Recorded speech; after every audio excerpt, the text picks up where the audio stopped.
Hi. I wrote this question down, so I'll just read it.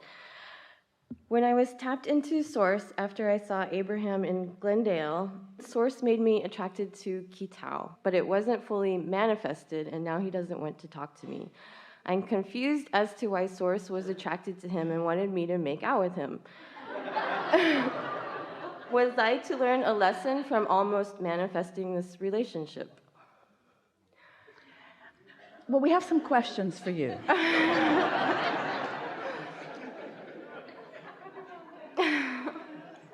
Have you been enjoying the conversation today a bit? Yes.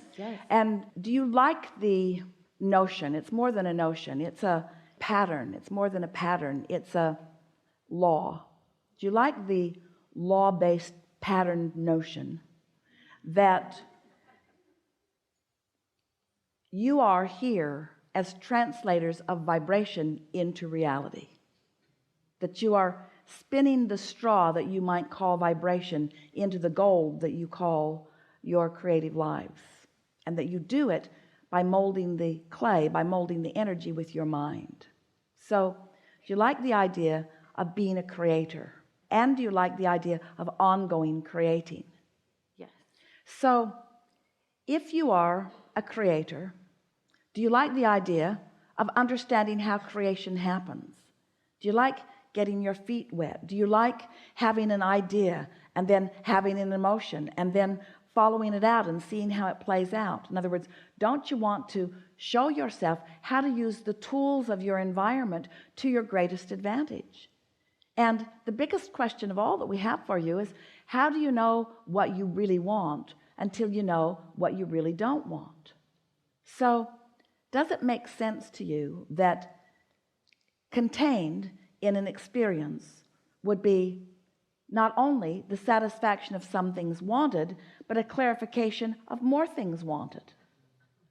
In other words, do you like to make out? Doesn't everyone? In other words, do you like that? Yeah, it was great.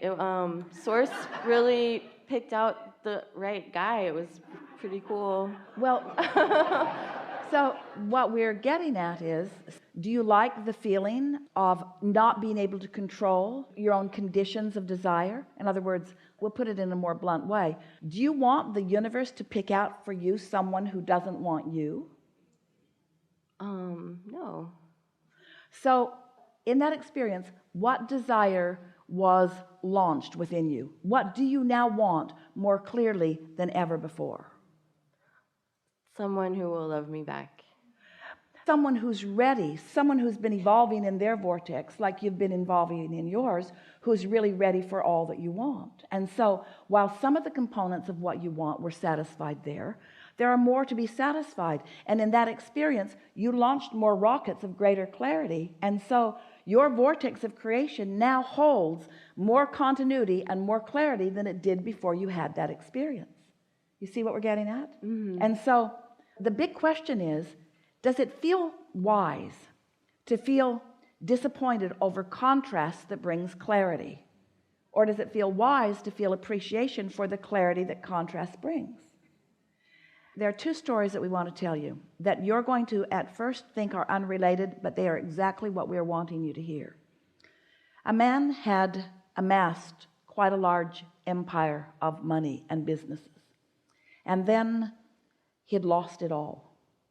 And he was standing at a sort of mature age, lamenting what he had lost and regretting that what felt like his platform for getting more had been lost. And we said to him, you misunderstand.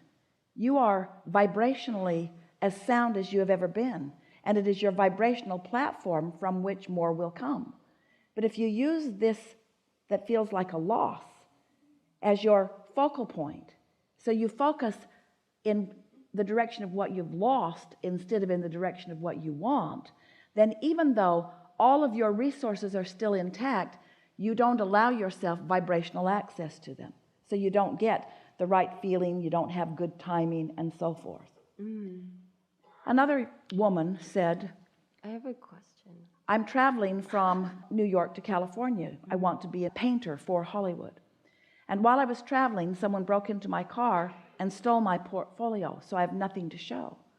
And we said, your portfolio did not represent who you are offering now.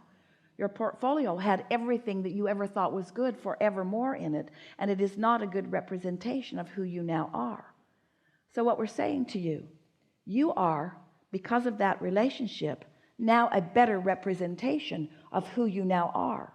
And now the universe can match a better partner with you now that you've added this clarification to the mix.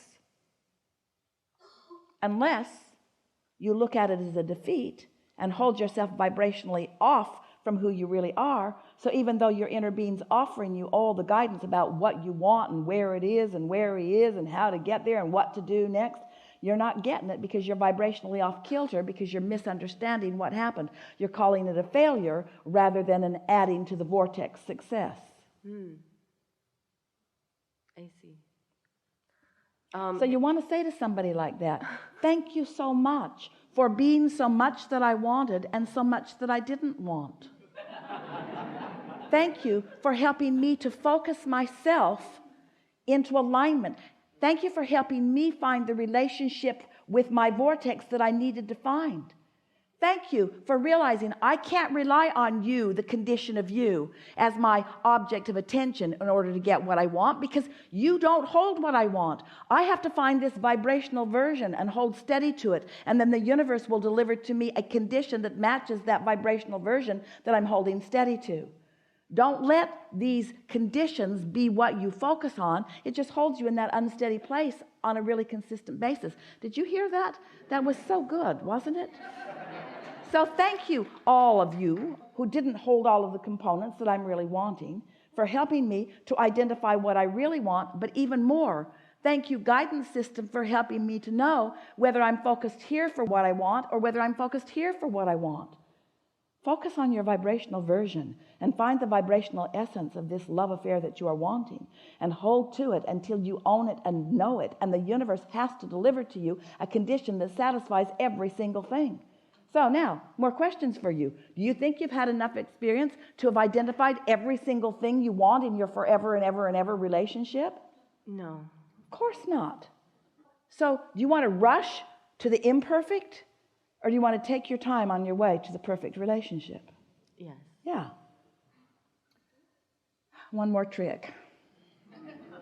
The perfect relationship that you seek is the one with your inner being. And you're just using the other people in your life to find that. It's that satisfaction that comes from alignment. And so the tricky thing is, especially in love and especially on Valentine's Day, is that you want the condition to just focus on so that you can hold the vibration that will take you to what you want. And we say it's backwards. It will backfire 100% of the time. What you want to do is thank everybody that helped you decide what you want, and then focus upon the relationship with who you really are and how that feels.